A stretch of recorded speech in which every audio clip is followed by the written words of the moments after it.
এই তো এখন আমি কেকের ফাইনাল রেজাল্ট আমি আপনাদের সাথেই দেখাবো। আমি এর আগে একবার চেক করে নিয়েছি, আলহামদুলিল্লাহ পারফেক্ট হয়েছে। এখন ভিতরে কেমন হয়েছে আমি জানি না, কেকটা কুক হয়েছে ভালো মতন। এখন এটা কতটা স্পঞ্জি হয়েছে সেটা আমি জানি না, তুলতুলে হয়েছে কিনা সেটাও বলতে পারি না। এটা একদম গরম এখনো দেখেন চুলায় আছে, তো আমি এখন চুলাটা অফ করে দিব। এই যে দেখেন অফ করে দিলাম, আর এই যে ফাইনাল রেজাল্ট, বিসমিল্লাহ টানটানা। এই তো দেখেন মাশাআল্লাহ, সবাই মাশাআল্লাহ বলবেন কিন্তু।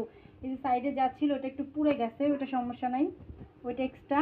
মাঝখানে যেটা দেখেন ওটা আলহামদুলিল্লাহ। তো কেকটা যেটা এখন গরম, একটু ঠান্ডা হোক, তারপর ঠান্ডা হলে কেটে তারপর আপনাদের সাথে শেয়ার করব। ফাইনাল রেজাল্ট আপনারা দেখতেই পাচ্ছেন, সামনে আপনাদের কেক রাখাই আছে। তো আলহামদুলিল্লাহ মোটামুটি হয়েছে, এমন না যে বলবো একদম অনেক বেশি ভালো হয়েছে। তো এই তো দেখেন কেকটা কত সুন্দর নরম হয়েছে, দেখেন এই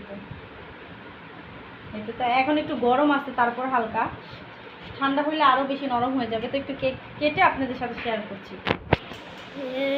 তো এই তো কেটে দেখাচ্ছি।